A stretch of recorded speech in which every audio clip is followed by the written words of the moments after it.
Welcome, everyone. It is, again, Wednesday, and we are here with our usual group and a couple of new people listening to our remote viewing practice discussion, Target 140910.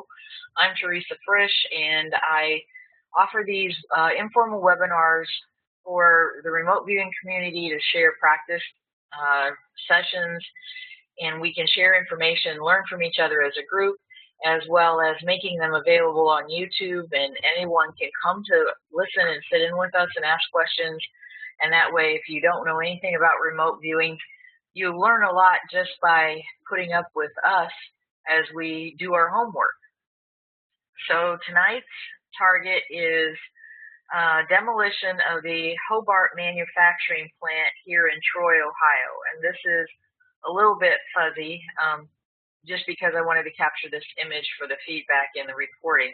You'll have a better one here in just a second. But this local landmark is obviously being torn down, and I chose this target for a reason, and it's an outbounder target insofar as I took the images, and I'm here to provide feedback as we go through the sessions as to yes, no, or maybe, or can't feedback.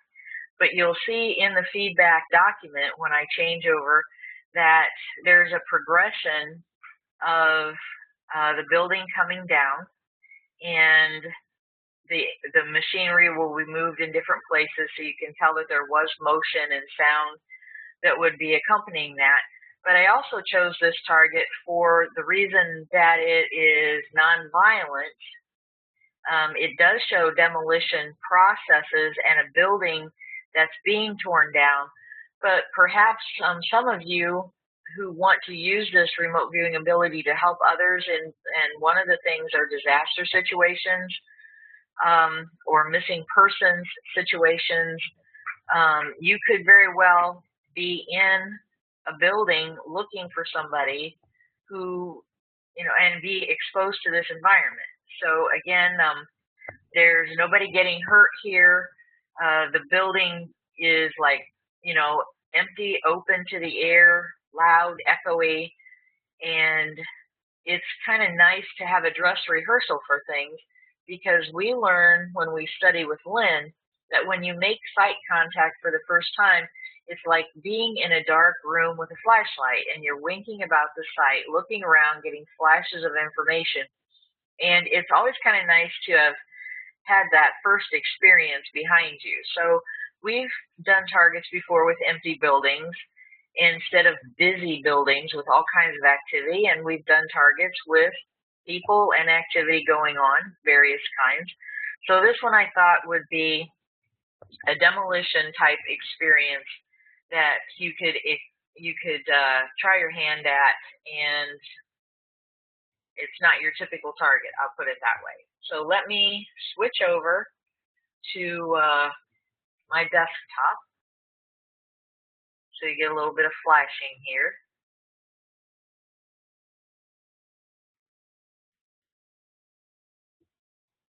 Let me get rid of that and that. All right, so here is the actual feedback document. We're going to scroll down through some images. I'll give you some history. This actual demolition process started in late summer, because we do have summer activities here in town early in June. So it was after that, beginning when I started taking the images in July. But you'll see the building is in 3 sections, and the front part has already been torn down to a certain extent, and they're like working their way back. So it was late afternoon every day when I got these pictures. It was sunny every day. Temperatures were fairly consistent in Midwestern summer, 80 degrees or thereabouts.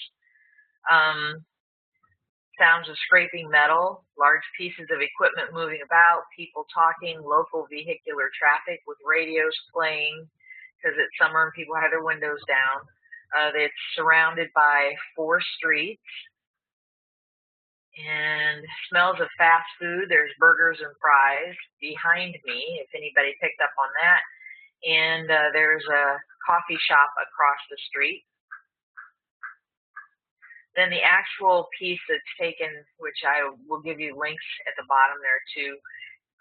The Hobart Manufacturing Center is a 500,000 square feet piece of local history which will be removed from West Main Street landscape in coming months, clearing the way for a new gateway into downtown. The current owner is Illinois Tool Works, which, just for the heck of bringing it up, you could get flashes of Illinois or whatever as AOLs.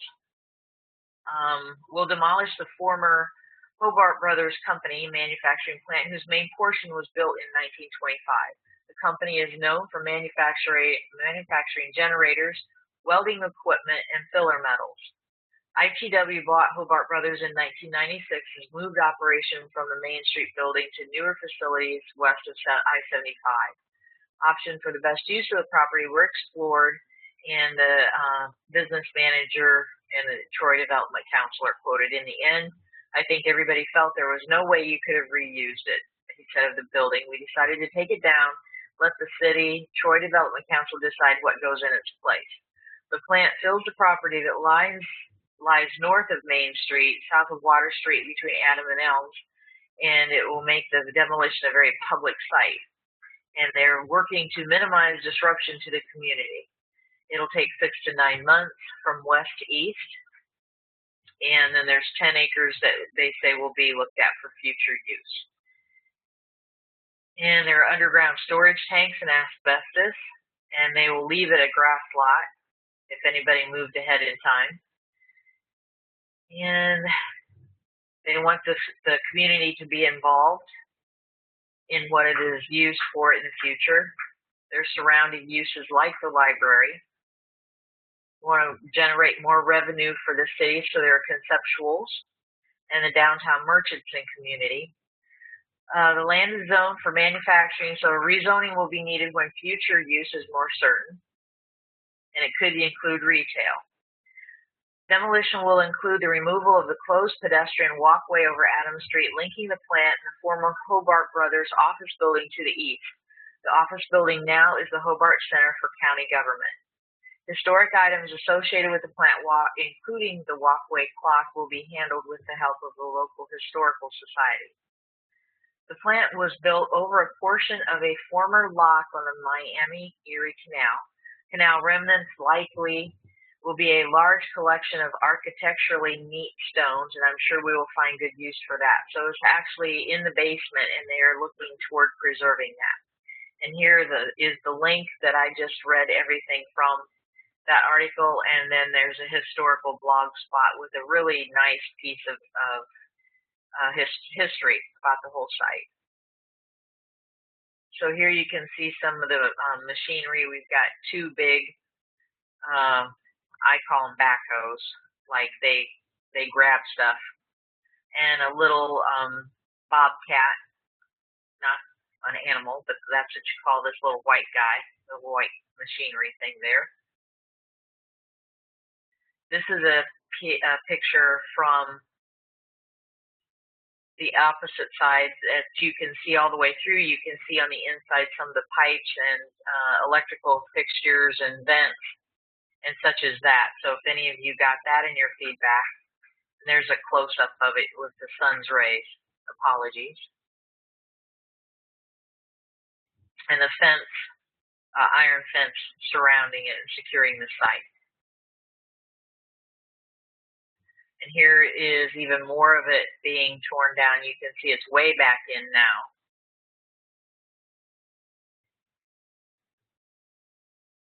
And this is a picture of the walkway that I just explained was going to be torn down. And then off on the left-hand side, if any of you are picking up city government or anything about government, it's connected to the building still, and that's why I included it in case somebody just decided to mosey around. And this is an Art Deco building. It's really cool to see. And it looks on the opposite side very much just exactly like this. So that is our target for this month. A couple of people were retasked, and we'll be looking at some sessions now. And see if I can start finding them. We're once going to try and get John's John somehow always has to wait. I don't know why that is. So here's John Stewart, and for those of you who are new, and actually I should be getting my participants up where I can. I'm missing you guys. I always tuck you right up here in the corner, and that way I can see the chat window and see if anybody comes and goes. But you go down through your session, and John is an operational viewer. So he's been through all the courses, and you go down through his session, and instead of going line by line, I'm going right for his session summary because he was retasked. And so this is the information that John got in session, and he's decided, because it's a mix of subconscious sensory remote viewing information as well as your conscious mind trying to jump in there, name and guess and run the show, and your imagination goes haywire when that happens. So he sorted that out, and he's decided that this is his actual remote viewing information, that's what he wants to keep. He doesn't want to include his imagination in there to the best of his ability and judgment. So the target contains elements of land, bioorganic, man-made, and motion. Man-made has aspects of curved, partially spherical, hollow, large, rib-like structure. See the sketch on page 4. And gray in color. Smooth surfaces, somewhat shiny. Lower portion is black in color and banded in shape around periphery. Man-made is above ground, approximately 100 feet. There is an ambiance of internal pressure. Bioorganic is human, male, alone, under 30, near or attached to man-made, wearing specialized clothing. Above ground, working ambiance, repairing and or fixing ambiance with scraping sounds prevalent. The land has aspects of below human, flat and hard. One portion is rectangular shape and black in color with stony composition. There's an adjoining path-like section that is tan and brown in color. Land has ambiance of being rural and being protected legally.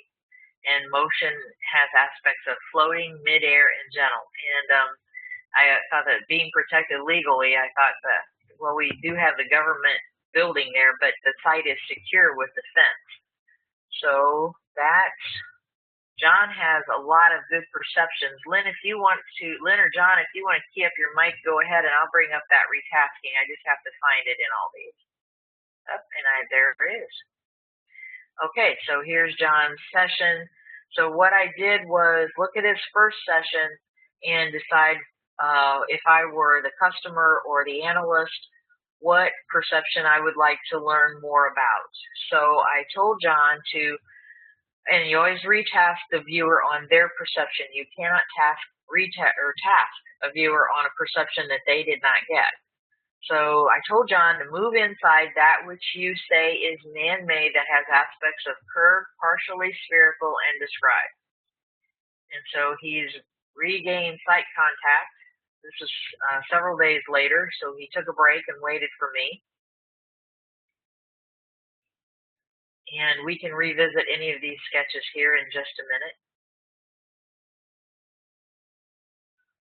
And this time in his summary, he says,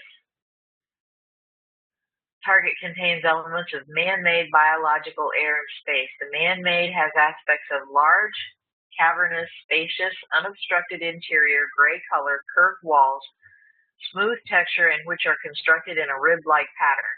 There are rectangular window-like openings, more than one, and in a horizontal row. These openings are transparent with either a plastic or glassy covering. The curved gray walls are attached to a platform-like structure which is long, narrow, and white in color. The surface of this platform seems rough texture. There is a very large door-like opening in one end of this man-made interior, currently closed position. There's a high altitude ambience, an ambience of floating in midair, and a unique ambience of entertainment associated within this man-made object. The airspace has aspects of moving air currents, pulsing sounds which seem mechanical in origin. These sounds are repeating frequently. There is also an interesting, rather putrid-like odor present from an unknown source. And he had AOLs of cats, a blimp, and $2,000. So, John, anything that you'd like to say about your session? And Lynn, feel free to comment. It was interesting. When I do a retasking, I never refer back to the original target. I feel that's good practice, again, to minimize imagination kicking in and president of my company doing its thing. But both of these sessions, I had a distinct impression of being in midair, high altitude, floating, and yet I don't exactly see that in either in this target. But it was interesting that I had that perception in both the retasking and in the original, despite the fact that I did not refer back to the original. So I'm at a bit of a loss to explain that. It's usually very good that you don't refer back to the original session because, like you say, especially if you were castle building back there, it will continue it, and to start a new session clean is really the best way. That's a good idea. I'm glad you're doing that. Do you live in a place called Silver Pine Park? Silver Mine Park, yes. Oh, okay. The community. Yeah. When you put something like that for your location, you can put, you know, your location where you live or something like that, especially if you travel a lot. But a lot of times what's best is to put things like where you're actually doing the work, kitchen table, desk at work, local restaurant, something like that.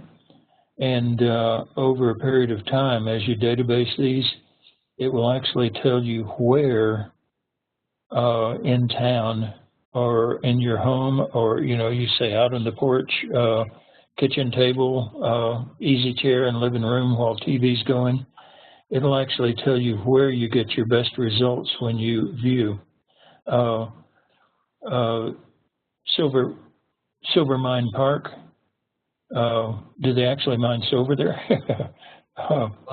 Well, actually, about a century ago, that they did mine silver. I usually just pull into the park where it's nice and quiet, and I just sit in my car. It's a beautiful area, but yes, about a century or so ago, they actually did mine silver in the area. Oh, so this is a park near your home? Yes, it is, yes. Oh, okay, then yeah, you're doing fine. I thought you lived in a city called Silver Mine Park. No. Oh, okay, yeah. This is perfect, yeah. This is a good session. I'm glad to see you got the you know, purpose is like the fence, okay? It is there to legally protect. And I'm glad to see that you're getting things that are below the obvious surface. And it looks like you're doing that a lot. And that's really, really good. Shoot, I'd give you a gold star for that one. Yeah, and he consistently gets information that you know he has site contact, and if you wanted to retask him and move him around, you know, as you just said, shoot, you could do that for a really long time, and you could move him all over the place. Oh, yeah. He'll give you all kinds of new stuff to work with. That's good, yeah. And yeah. Linda, sorry, go ahead. Oh, I'm sorry. I was just going to say that once you get a viewer who is doing that, I hope they don't mind being retasked a lot, but with retasking, you can get so much valuable information that you can use one viewer almost to replace 10. So it's really good to see this. Well, Bob's here, and a couple of months ago, maybe, just behind the scenes, it was nothing that we did online, but I wanted to get him used to using move commands and stuff, and to demonstrate that, because I couldn't be with him to monitor him. And I still, that wonderful session that John Glass monitored me and had me all over the place, I retasked Bob 9 times. And we just went back and forth in emails, and he learned how to take breaks and how to wait for me instead of getting his mind candy 5 minutes after he closed his session. But then he learned to use move commands and become a little more independent and autonomous. So I'm not above that. And Linda has a question. Did you say you're working with John Glass on this? No. In the past, when we were up in Minnesota at your conference, okay. John was my monitor. And I tell you, you just learn so much if you can work with somebody, you know, who can teach you right there on the spot. Yeah. So John is very good too. Yeah. So yeah, I praise him every chance I get. So he taught me a lot, and I can do that through email with these folks if they understand what we're doing and why we're doing it. They can learn a lot that way. Linda is asking, what does the inside of the Art Deco building look like? I can't tell you that other than it's a functioning office building now. So that's the type of activity and ambiance that I would expect. As far as how it's decorated or anything like that, I don't have any idea.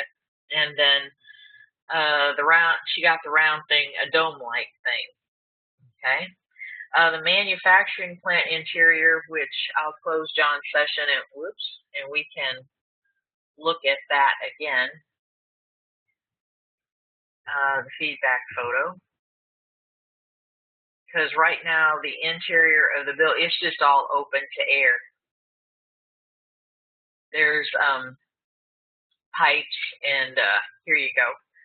You can see straight through it. Pipes and vents and wiring and such as that. So that's what it looks like now. Which John Stewart very clearly described too. Mm-hmm. So, alrighty, let's see if I can find another session here. Get rid of that feedback again.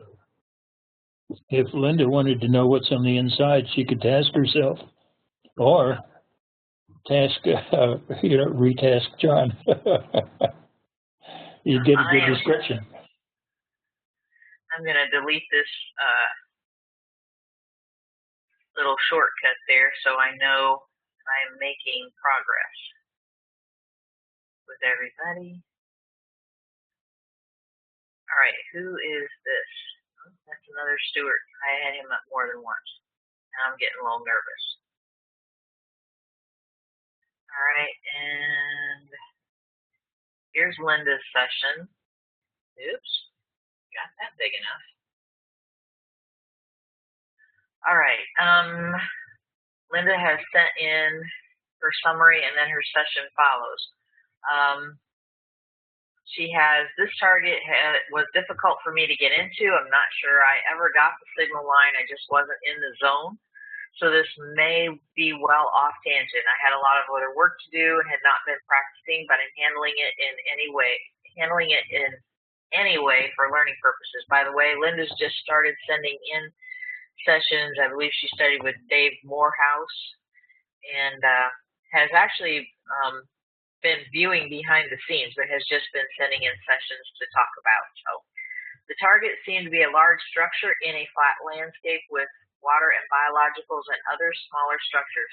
A cosmopolitan area, or it used to be, and there's an aged feel to it. Very good. Structure seems to be of a historical nature. Very good. Concepts were majestic, faded glory, elegant, rich, fancy. Yes. AOL, an ocean liner or church temple, a grand old hotel with a pool or hot springs retreat. This structure seems to be artistically designed with a rotunda or cupola. I never could say that word.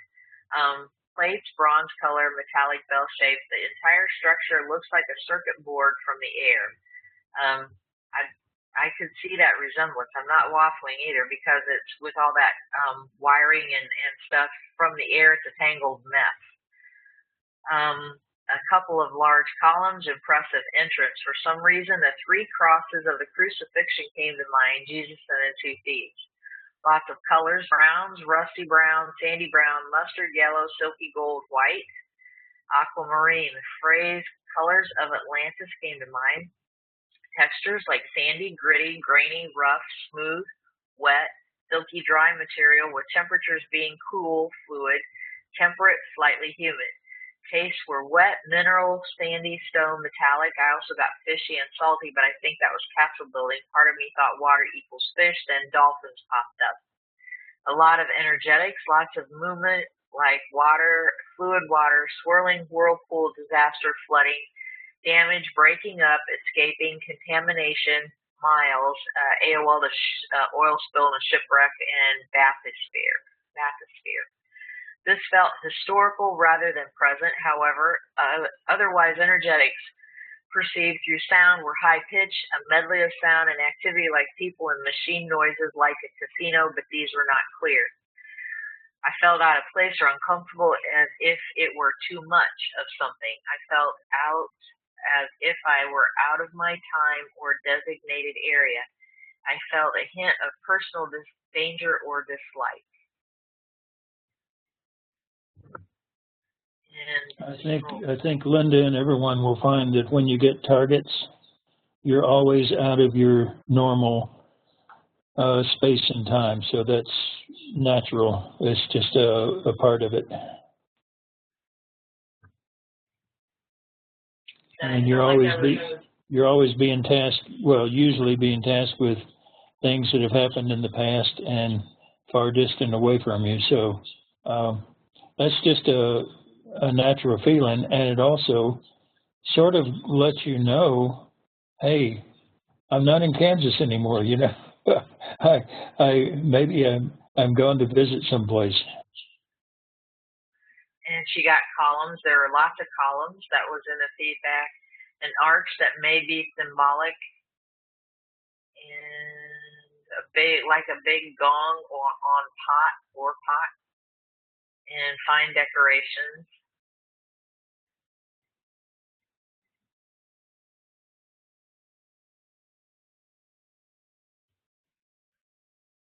See if I can get that one. Move 500 feet above the target and draw what you see. So she gave herself that move command.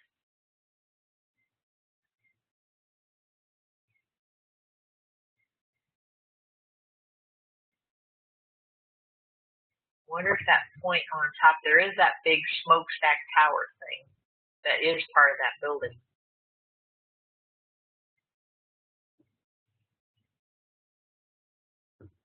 Linda, I'm watching over in the chat area.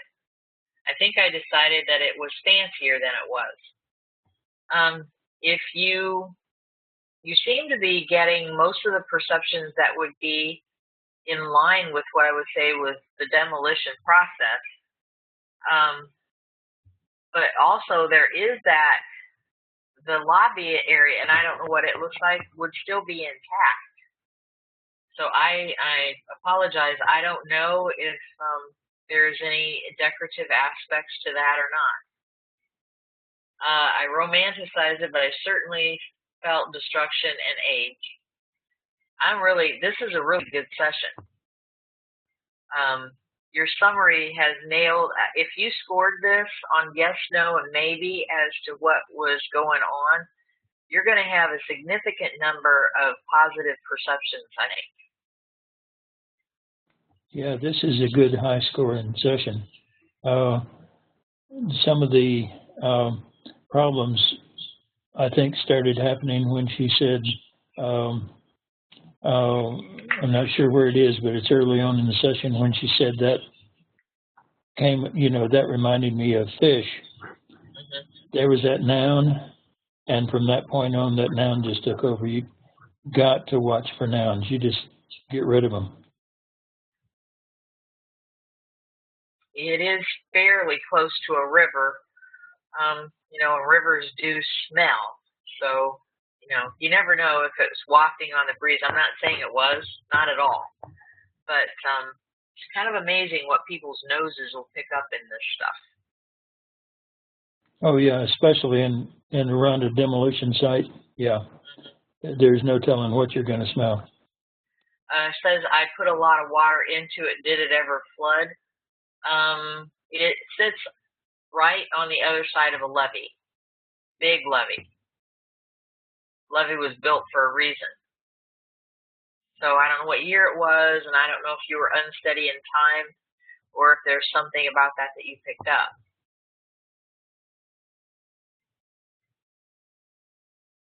And I don't know about the canal flooding. It was part of its job to have water in it. So, and thanks for sending in that session. Let's see. All right, I'm going to get rid of the shortcut just for me. Let's see, there's Janine, and Janine's retasking. Okay, we don't have too many sessions tonight. Let's see. We have 11 pages, and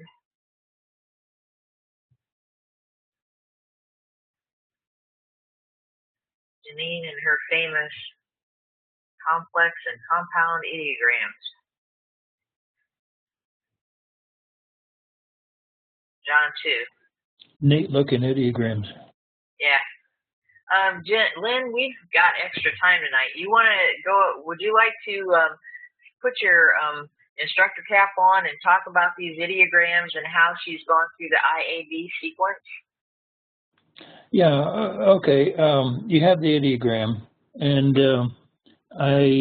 this is pretty small on the screen. I can't really see it that well. I can fix that. Just a second. Oh, okay. I don't know if I'm seeing tick marks. I think, yeah, there's tick marks on it. Yep. The ideogram is your subconscious mind talking to your body.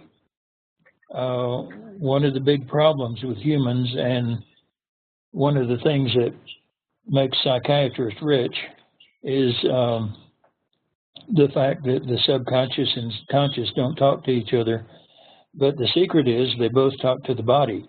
And so by writing down the numbers, you're actually using your body to put a cue through to your subconscious mind. It gets some information, or it has some information already, and it comes back, and the ideogram is your subconscious talking to your body.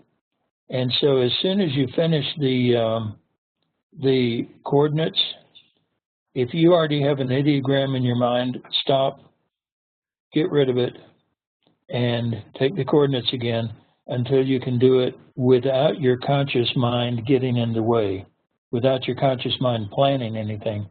At that time, your subconscious mind is free to make this ideogram. And then your conscious mind looks at it and says, what in the world does that mean?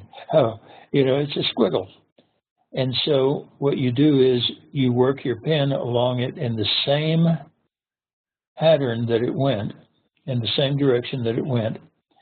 And you can just either tap lightly or drag your pen along it. And at some point, you'll feel a small change in the way the paper feels. That's where you make a tick mark. And by doing this all the way along it, you actually separate the different parts of the site, the different gestalts, the different basic aspects from one another. And then, once you've done all that, you have here 4 gestalts, 4 ideograms that are tied together. And so you go back and you say, only on this first one. You feel it, you tap it, whatever, and you describe its shape, and that is its looping, and its feel, that is it's semi-hard, okay? And once you do that, then you make what's called a wild guess. And that wild guess she has here is biological. Now, what you'll find is that over hundreds of sessions, your subconscious, anytime there's a biological, it learns that this is a language it can talk to you in, and it will actually start making the same ideogram for biological every time. And pretty soon it gets to where you've got a language here that lets your subconscious and conscious mind talk to each other. And so the reason you put the shape and the feel is because one ideogram will be like a straight line and it's hard. And that will stand for land, maybe. Another one will be a straight line, but it's kind of mushy feeling, and that will stand for something else. Another one will be a straight line and it's slick.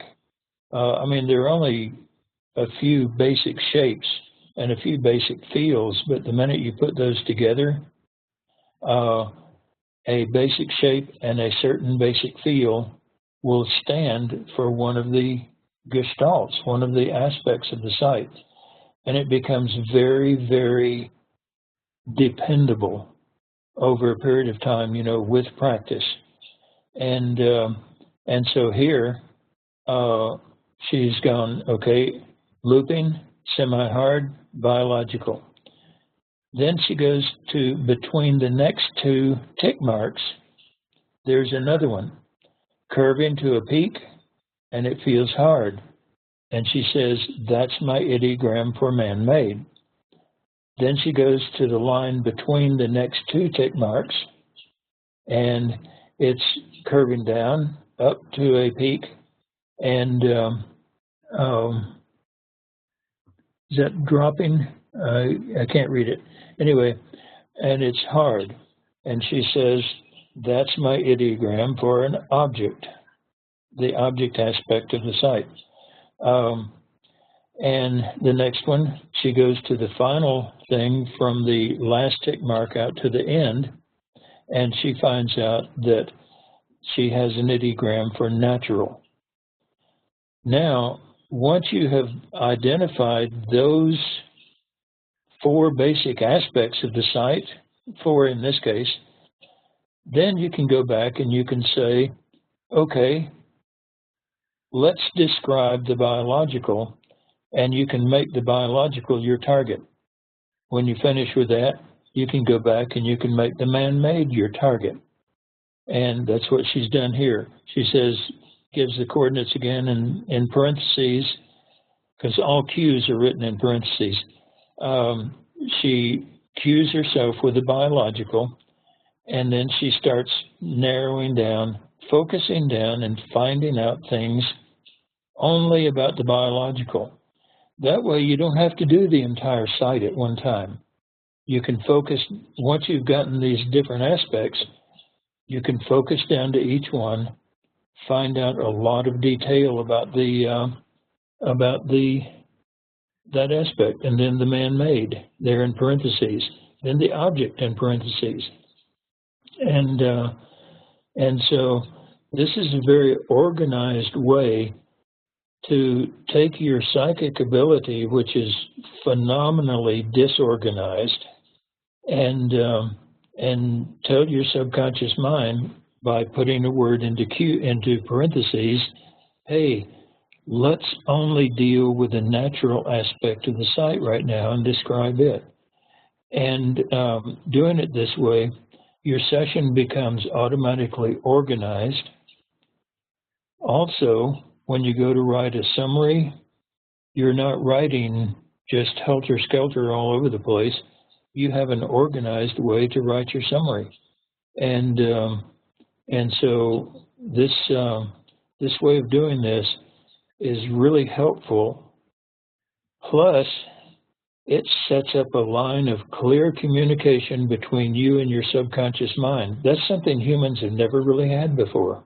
And and that's why we do the ideogram the way we do it, why we start off with an ideogram and then continue with one cue of the ideogram and actually work it that way. It's one of the big differences between controlled remote viewing, which he's using here, and other forms of remote viewing. And it's especially different between this and just free flow psychic impressions, which tend to be very, very disorganized. So that's why we do that. one thing I think, and as I said, we have extra time this evening. If we could, why don't we go ahead, if I don't think they'll mind. In the IAB sequence, the ideogram has two parts. And the feel of the ideogram, that's always a good review for people, and I'd kind of like to get that down here in the recording for folks as well. So if we could talk about that for a moment. Yeah, like when she went to the first, to the line between the first two tick marks, okay? Okay. The beginning of the session and the next, the beginning of the ideogram and the next tick mark. She says there's a loop there, okay? The reason we have the A and the B is because the A is about the shape and feel of the ideogram. And you know, I was saying one straight line can feel one way and stand for one thing. Another straight line will feel another way and stand for something else. The ideogram that's actually there between those two tick marks is a way that your subconscious talks to you, but it uses two things to do it. One is the shape and the other is the feel. So once you've identified that shape and feel, and you've been practicing this a long time, you'll know that that shape accompanied by that feel stands for your subconscious telling you a word called biological. And so the A just identifies the shape and the feel, which is a unified thing. You can't separate them. If you ever start separating the shape and the feel on a single ideogram, you're just left with a squiggly line, and that's it. So the A part is tell me the shape and the feel, and then the B part is tell me what that shape and feel stands for. Oh, for her it stands for biological. Then you move to the next one. You get the A, which is the shape and the feel, and then B, oh, what does that shape and feel stand for? And for her, it stands for man-made. Now, with every different viewer, you will have different combinations. Like, well, for me, a loop just like that, the semi-hard, actually stands for biological, but it doesn't for everyone else. And so everyone makes up their own language that works between their conscious and subconscious minds. There's a time later in one of the really advanced stages where you take this ideogram that you've learned and instead of cueing yourself with the word biological, don't do this yet, okay, until you're advanced.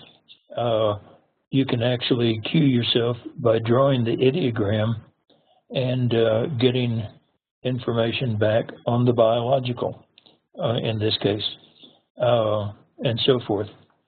But the ideogram is a word, and just like in English or any other language, the word has letters which are shapes that you write on the page and a definition. It's a combination of things. You have the squiggly line has a shape and a feel, and that combination of those two is going to tell you one of the gestalts. And that's why we have the A and the B. Now, I know that Dave Morehouse puts A, B, and C. He actually separates the shape and the feel, which is okay, I guess, if you learn to do that. That's not the way we originally did it. That's not the way Ingo did it, because Ingo understood that the shape and the feel are actually two halves of one thing. Sort of, one person says, you're the click to my clack, you know, that together it becomes one thing. And so that's why you have the A, which is both shape and feel, and B, that's my ideogram 4, and you just learn what that ideogram's for. Does the phrase "the paper under the pen" ring a bell? Yes, because the thing is, the ideogram itself has no feel. Okay, I mean it's just a line on a paper.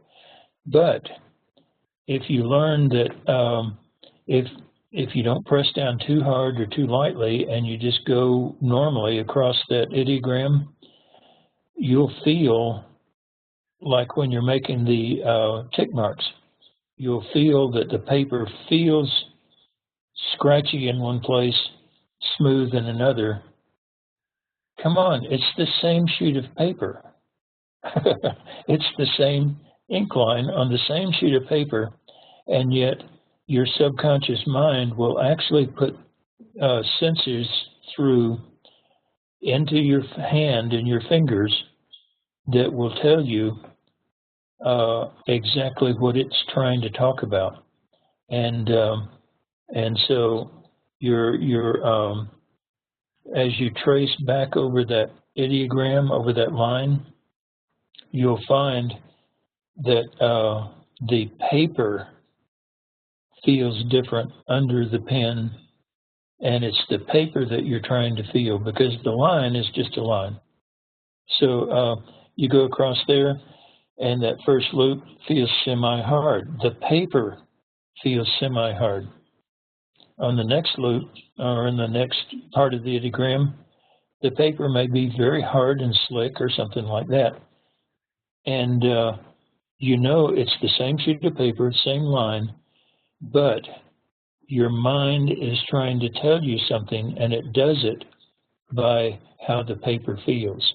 So you always go for the feel of the paper, the shape of the ideogram, and the feel of the paper. Good catch there, Teresa. Thank you. Sorry, I'm pulling these pearls out while we can. So we had a little opportunity for learning there. I went down and scrolled through Janine's target, which I'm sure you were sort of watching. Now, she does have that same arch that other people have gotten, and I almost wonder, and I'm not waffling, I wonder if an overview of that whole site, you know, with the buildings receding and appearing to be in 3 sections, might have anything to do with that. But I'm holding on to that thought. I'm not latching on to it. I'm just objectively kind of keeping that in mind. Let me say something here if I can. Sure. I believe in remote viewers. I would bet anything that there is something there that is domed or arched like that. And I have seen so many times when remote viewers will see things that even people at the site have to have their attention drawn to, and they'll say, "Oh, I didn't realize that was there. Oh, I haven't seen that." Yeah. Linda just brought up that so you don't divide it into man-made and natural. That is what B is for in Morehouse's method. That's what C is for in Morehouse's method. No, the way I explained is the way it's done in Angus 1 method and the way we did it in the military all the time. I know that David came up with a different way to do it, and I had heard that he had the shape as A, the feel as B, and C as that's my ideogram 4. That's what I had heard. I'm not sure what this question means. I don't know. No, I can't either on this part. I didn't know that he was dividing the world into man-made and natural things. He may have made another change on his ideograms. I'm not sure. C is for land. So C is gestalt of land structure, but B can only be natural or man-made in his system. So he's broken that out. Huh. Okay, that's one of Dave's inventions. Then I'm not sure how he works that. The question is, if you learned it that way and it works, hey, if it works, if it works, don't knock it. Yeah, in the original way, Linda, man-made and natural are part of the land structure. They're all gestalts, and so there is no B in the rest of CRB because all of the C stuff is actually B stuff. Yeah, and yeah, in the original and the way Ingo started this, the way we used it in the military and everything, you have A is the shape and the feel combination, and then B is your wild, we called it a WAG, a wild ass guess, to begin with. Sorry for the language. But it's your wild guess about what that aspect, what that gestalt of the target is. Now, the thing is, as you get more and more experience, it's less and less of a guess because your subconscious learns to talk to you very clearly, and you draw that loop and get that feel, and you can take it to the bank. All right, so here we have Janine's summary. The target has aspects of biologicals, man-made objects, and natural. First, biological appear to be aerially situated. John was up in the air too, on a vertical rope or pole as if holding onto it above a surface. The second group of biologicals appear to be standing on and moving around on something man-made shaped similar to a boat, possibly one with a long, narrow prow. There were vertical tall objects sticking up in the center of the structure, and there appear to be one or two biologicals holding onto them. There were various sounds such as thudding, a low rumbling, perhaps a distant sound of notes as if from a trumpet. There was a smell of scented dust with unpleasant powdery taste. There were also perception of two biologicals, possibly male, moving about on a hard surface. They had what appeared to be man-made objects, long and narrow, in their hands and appeared to be engaged in vigorous interplay, which reminded me of swordplay with light flashing off metal. So I don't have any feedback of the guys working and actually tearing stuff apart with this, or if it's all being done with big machines, just, crunching things off with the jaws or what have you. For a second there, I thought that if the light flashing off metal, I thought maybe she was checking out the canal possibly, but she didn't say anything about water or whatever. But there's a lot of references here insofar as, like barge-like shapes and what have you. I've been wondering on all of these if there is a crane with a wrecking ball. I know wrecking balls aren't used all that much anymore, but this was not an implosion, was it? No, these big, here they are working. They're not cranes, but they have, I don't know what to call these things. They look like cranes, but there are two of them here. There's one on the left, and then there's a bobcat in the center. And it appears to be that these things are just reaching out with these big arms extended, and then they grab onto things and they pull it down. Yeah, it's like a big, humongous backhoe, yeah. Yeah. Only it's more like a crane. So no, they aren't doing any explosives. I'll put it that way. I think what they call those is watch out, watch out, watch out. Mhm. And they beep when they back up. So there's a close-up so you can see the arms kind of more extended. And they have tracks on the bottom of them like bulldozers.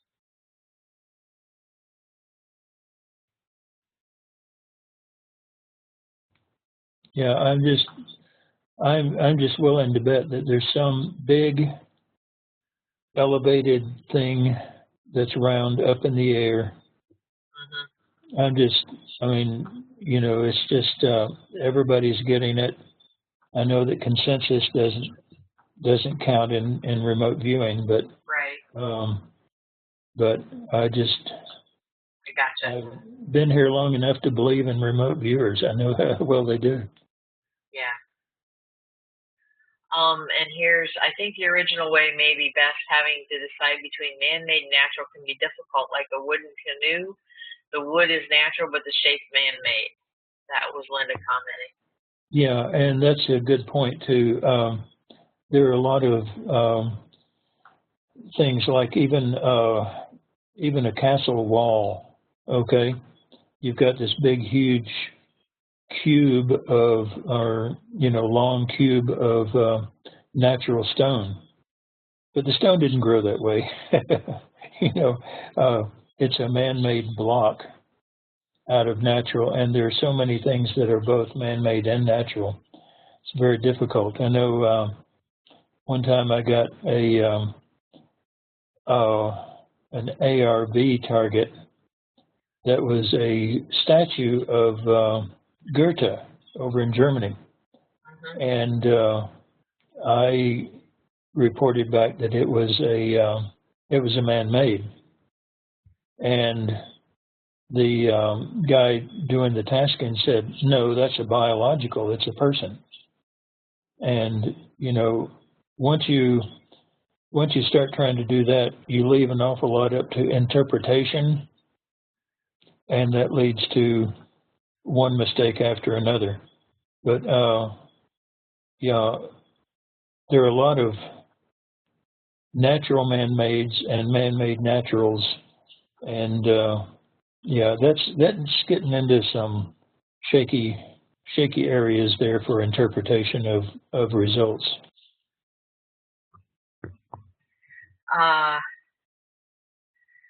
Then I did retest Janine. She's not here tonight. She usually is. Here she's moved 500 feet above the target and described. And so here's what we're coming up with.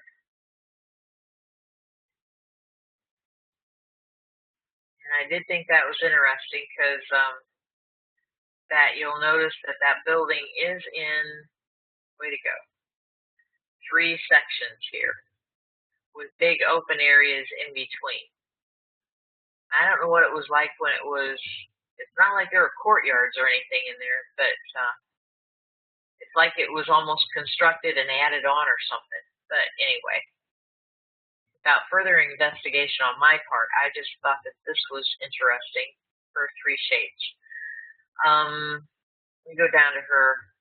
She's getting water and she's AOLing the Statue of Liberty in the distance.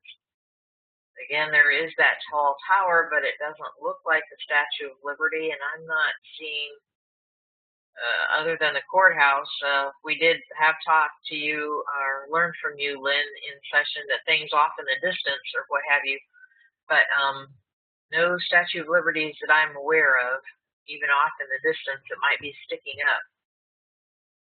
I thought this was pretty cool with this sketch. Square area in a row. The Statue of Liberty may have been symbolic in nature.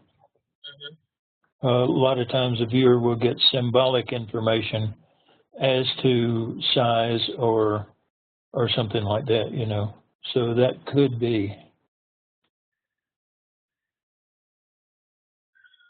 And then there is a thought Michelle just put in, light and metal with welding, with possibly with a question mark. If they may need to cut some stuff apart, they might be using cutting torches and stuff. Here's an interesting sketch. Square areas in a row feel small like rooms, but not large, almost like cages. And there's a figure hunched over. Small enclosed area. And then her summary for this retasking appears to be aspects of natural and man-made, object and biological. There's perception of something resembling projections of land jutting out into water with a peninsula or land area on either side slightly angled. There appear to be a separate object between them, at least one side of which was triangular. There was a perception of structures and lights on these projections. It reminded me of a bay or harbor. I perceived an object which reminded me of a large statue, such as Statue of Liberty, and it seemed to be across an expanse of water. There was another impression of a row of squared-off rooms or cages, separate impression of a biological figure who was sitting curled up and hunched over in a small enclosed area, or semi-enclosed. The front of the area had a wall of what resembled carved out polished wood. It seemed decorative and had a medium to dark hue. One thing on here points up the need to pay attention more to the summary than to the session. She very clearly states here that saw a large statue such as the Statue of Liberty. So she makes it very clear in her summary that she doesn't believe it's the Statue of Liberty. And so if you were only looking at the session and not the summary, you would take that as an impression, whereas the viewer was very clear about the fact that that was an AOL sketch, a sketch of an AOL. And that's why you go to the summary first when you know what the target is, when you're judging the target, and then you go back to the session to see if there's anything they missed.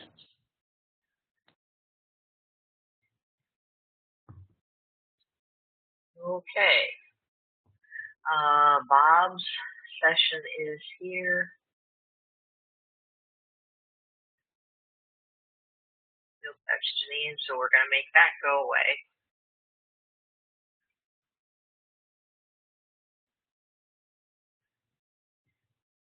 Okay. See if I can make this a little bigger.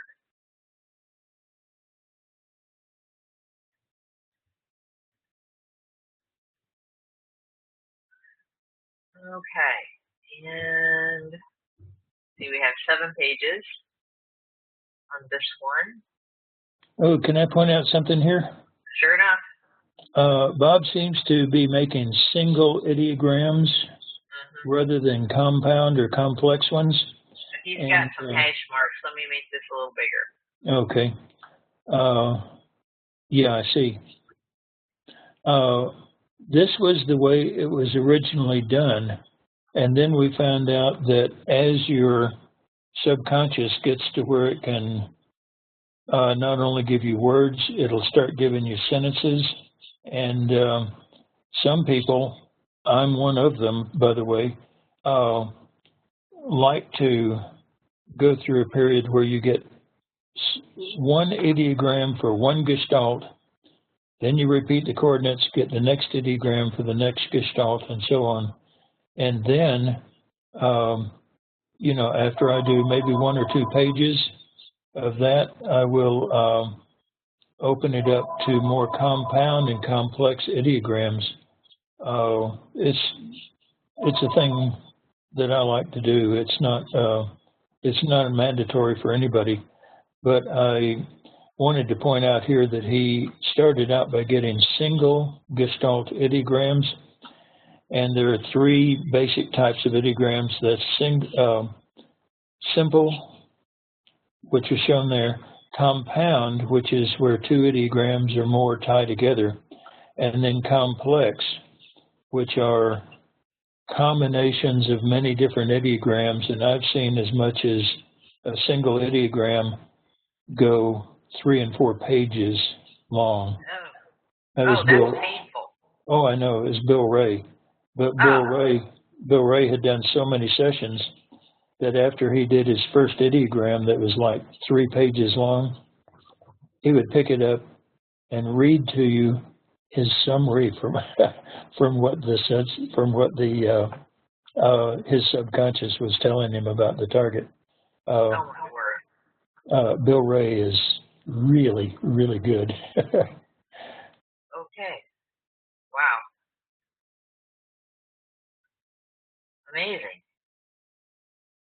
It actually does become a language, and you know, the thing is, like I keep pointing out, once you get that language clear, it not only knows what's at some far distant site, it knows where your keys are. It knows why you do those things you don't want to do, but you do them anyway. Why you don't do those things you want to do, but you don't do them anyway. And every little thing about you.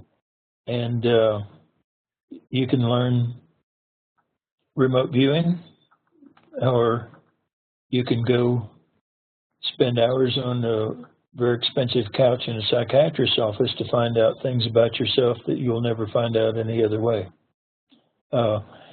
Once you set up a line of communications with your subconscious,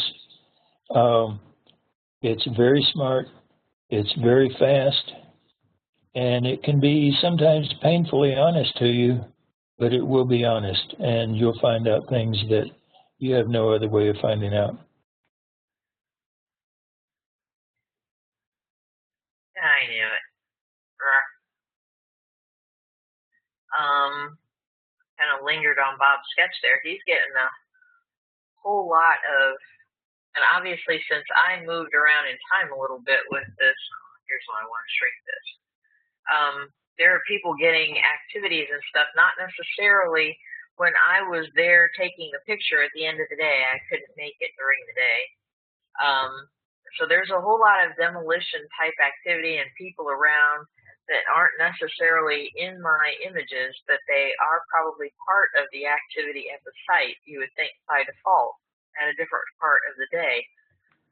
Yeah, John Stewart said it was for entertainment. Well, actually, so did Bob. So, you know, for those of us, it's like you when you went along, you know, down in Florida on the boats. You know, for you it was work, but it was entertaining. Because anyway, here is Bob's summary. Target has aspects of land, structure, man-made, and biologicals. He took a little break. There's a nice little notation off the right. Break, put down the time, went to the bathroom, and you don't have to include that if you don't want to. Resume and what time he did that. So the land is flat in shape, hard in texture, dense. It is cement-like with a foundation purpose. The land is just outside the structure, is tangibly crowded with bios and transportation purpose man-made, which are parked in a uniform position. The land is square and is noisy in sound, like a buzzing of excitement. I get the impression the ambiance is emotionally fun but crowded. The bios at the land are enjoying themselves emotionally. There is a highway close by to the left with traffic moving as I face the front of the structure at the land. Exterior of the structure is, as I face the front of it from the land outside, is glass-like and reflective in areas, steely-like in tangible quality, and has a concept of busy activity going on inside of it. It is hat-shaped. There's that dome again. Cold in temperature, modern in concept and design. The interior of the structure, well, excuse me, that's my bad. To me, hat-shaped. There are lots of types of hats. To me, hats are domes, but that's made. So I would put that over in my little basket of things to ponder. Excuse me. Hat-shaped, cold in temp, modern in concept, smell, and concept and design. The interior of the structure, as I face the man-made and biologicals. On it has a wooden smell and food smell around it. Temps are cool and it is light lit in luminance. There is brown coloring and red coloring with road positioning of seating. Very large, open, and airy structure with somewhat of an oval shape to it. The structure is tangibly auditorium-like with a vibrating energy of sound with a musical purpose. The structure is rounded on its top. Man-made has a stage-like purpose, and it is flat and long across. The man-made is well lit in luminance with white and assorted coloring. There's a wooden smell to man-made and a light brown coloring to it. Concept associated with the man-made is dancing and performing with a platform-like tangible quality that is wide across horizontally. And Bob, by the way, just when you're writing this out, if you say that you're describing the man-made, you don't have to keep repeating that the perceptions, are constantly about the man-made, unless you're describing a particular part of the man-made, which would be an outline summary plus feature, that reporting feature. So the first set of biologicals are sweet-smelling, they're talkative, musical, and singing sounds associated with them. They're hot in temperature, multicolored visually, with costume-like apparel. I get a feeling this is fun and they are enjoying themselves. The bios are brightly luminous. Working, performing is their purpose. There is a meaning of entertaining and show associated with these bios. Motions are fluid with expressive movements, and they're festive. Emotions are festive. They are arranged in a group-like pattern in a side-by-side position. These bios have a joyful and energetic ambience related with them.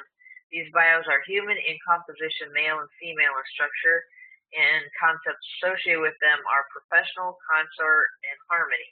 There's clapping and whistling sounds related with the bios. Second, other set of bios are human composition, male and female in structure, grouped in position in a rowed and seated pattern with a line which is aligned horizontally. Structure is orderly, and there is applause and joyful sounds related with them. Overall purpose of the activity at the target site is entertainment. And I can't feed back on that. I'm the outbounder person. And go ahead. Oh, Go ahead. I like his session structure, the structure of his session. He's very organized. Very, and it's well done and all. Plus, down there at the bottom of the summary, he ends the session after he finishes the summary. And this is a very important thing. As you're doing your summary, you may write something and it reminds you of something else you got in your session, or it brings up some new perception. You can still remote view while you're doing your summary. That's a very hard and fast rule in CRV at least. And so in the military, we're turning in our times, and as soon as we finished our sit-down session, we would mark session end. Well, the bean counters came in and they said, you're only working 2 hours a day, 3 hours a day. And so, out of self-protection against the Army's bean counters, we started moving the end time to as soon as we finished writing up our report. And that's when we realized, hey, we're still remote viewing while we're writing our report. And so it was actually more accurate than what we had been doing before.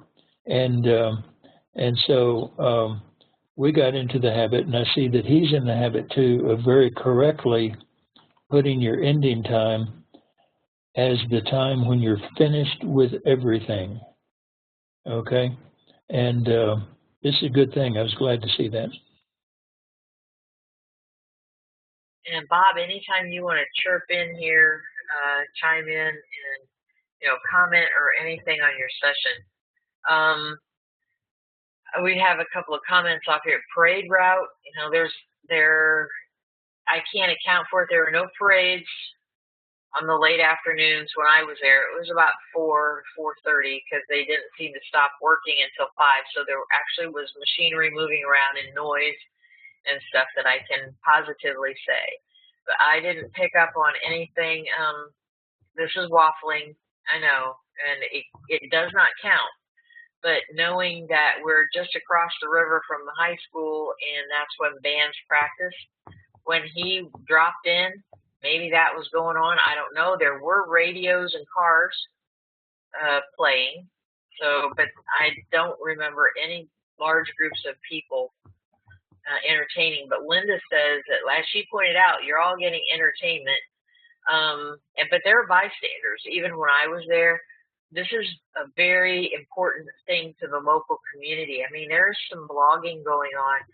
People still wanted to save this building. They didn't want to let it go. And so there were people taking pictures and people standing around watching, even though there wasn't a whole lot going on that late in the day. And Linda said she felt like it was an old hotel kind of thing, that kind of ambiance, and it was entertainment. And yes, she got sacrificed, which for the community, yeah, it does sort of feel like that. Conceptually, I could see that, and I'm not waffling. I really feel that that would be true. Lynn, there's a question. Lynn, in your conception of the subconscious, it also transcends the personal mind, right? It seems it would have to, because the knowledge sought is not in the personal mind. So while I look for the next session. Yeah, do you mind if I wax a little philosophical here? The floor is yours. We have about half hour. Okay, from my personal experience and the experience of other very advanced viewers that I've known over the years, as you get in touch with your subconscious mind,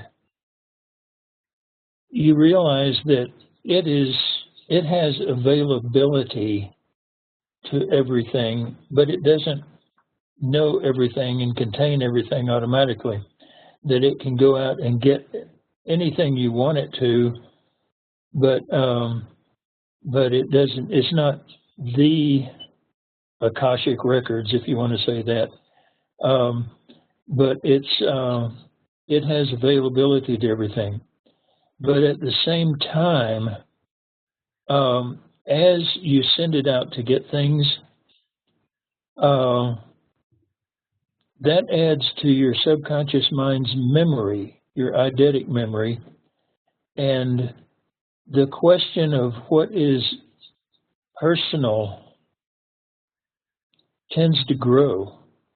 And I think if you stay in this long enough and active long enough, your personal mind keeps expanding and expanding to where it's far beyond you personally. And at some point you have to say, I really am a part of the universe, and it really is a part of me. And you know, whereas that's been a catchphrase all of your life, now it's a truth that you know, you feel, and you finally understand all the implications of that. That the personal mind becomes the everything mind. Anyway, philosophical part over, but it's something I don't usually talk about on that, but your mind grows and grows and grows as you do this, and it comes to the point where you experience things in faraway places as they happen or before they happen even, and you understand what that personal mind is more than you personally. I know when was it Oklahoma City bombing? When that happened, I turned to Linda, my wife, and I said, she said, I wonder if that was she said, I wonder if that was a terrorist act. And I said, no, it was two white country guys, really young, and I described them both because I saw them. I knew who they were there, and I knew it was not a, Arab terrorist attack or something like that, because I had just experienced it. and your mind does grow. So anyway, philosophical wanderings over. Back to the sessions. We have one last session. I just checked my mailbox just to see if there were any there that I hadn't spoken on tonight. Stuart Edwards, who's over in the UK, is going to catch this on the webinar later on the recording. So his sessions, he said, I attempted it on the 17th, but a rush up to Edinburgh to see my mom, who unexpectedly went to the hospital again today. Now, this is a viewer who's persistent, you know. Life happens, and so it's difficult for us who are working jobs and juggling life to find time to practice, but everybody tries their best. So he had to go to the hospital to see his mom, and then he never went back. He had a cat howling in his ear pretty much through the whole session. He talked about setting aside distractions, which was immensely distracting. In 48 minutes, I had 12 distractions, 3 human and 9 cat. I wrote the session off to try again, but life events overtook me. Anyhow, just to prove that I did attempt the session, here's my summary. Gestalts of land, motion, man-made, space, and biological.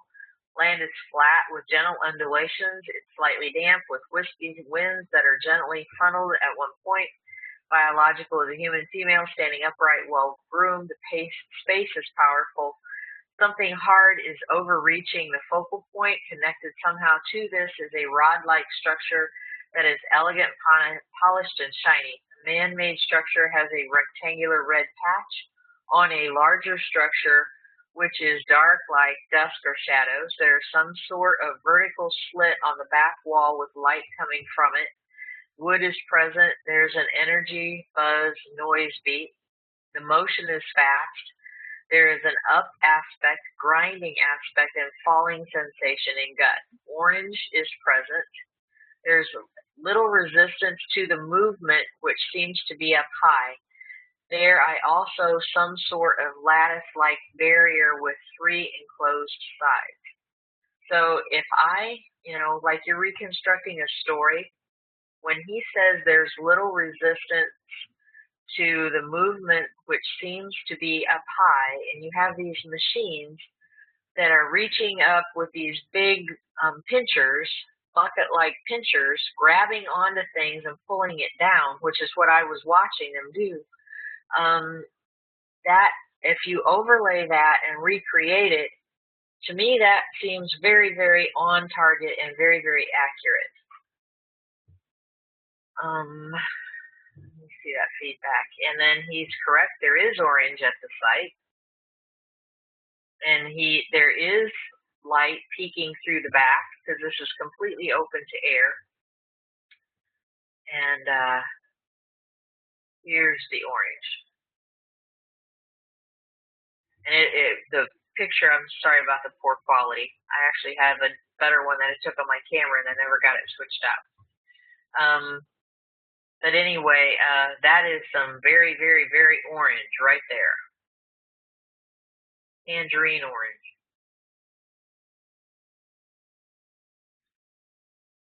And if anybody has any comments on Stuart's session, that is everything. And 9:37, I would like to wrap this up in the next few minutes, if at all possible. But if anybody has any questions, thanks again for sending in your sessions, everybody, because without them, we have nothing to talk about.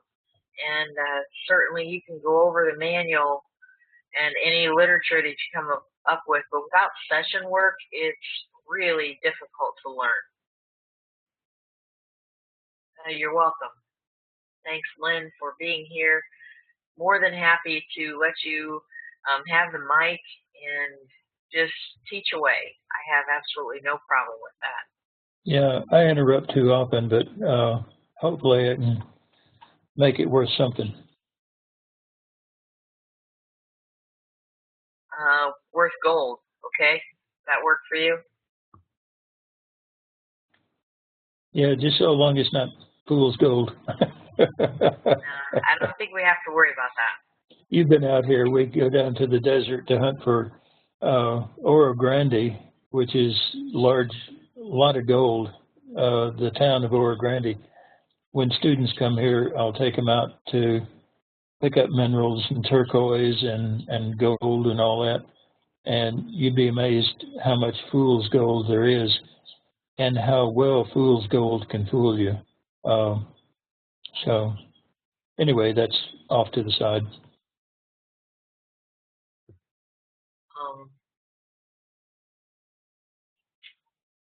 Linda, probably my last time to be in person because my students want to meet on Wednesday nights from now on, but I'll watch the recording. Oh, darn it. We'll be missing you. Thanks for contributing sessions. I know you didn't send any for a really long time. I'm glad you started. Still going to send sessions. Okay. Well, we will be talking about them even though you're in absentia. So, all right. Well, with that, everybody, probably going to wrap up this evening. We'll post October's targets, the coordinates, and the registration for the discussion are on WebEx already. Won't be having any special topic discussions. When we usually would be doing that, I'll be speaking to a group of nurses about remote viewing in Knoxville, Tennessee at a Martha Rogers Annual Society of Rosarian Scholars. And changing, I believe the topic of my presentation is, I'm talking, looking high and left here as I access my subconscious. Behavioral expectations, shifting paranormal to normal using controlled remote viewing data collection. I believe that is the title. Working on a poster right now, just finishing it up and getting it off to the printer. So thanks again for coming, everybody, and we'll see you in a month. And keep active on the boards. Keep up on Facebook, make those posts, join IRVA. You know, the more minds we have on this, I don't know if we've hit the 100th monkey yet, but we sure have a lot of people interested now, and I appreciate it. Thanks, and I'll see you in a month. Thanks for doing this, Teresa. You're welcome. Good night, everybody. Thank you for coming.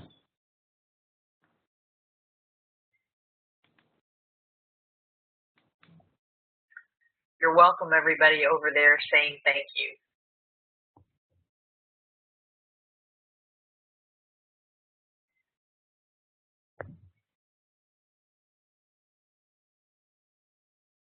It takes me a minute to find the stop recording button.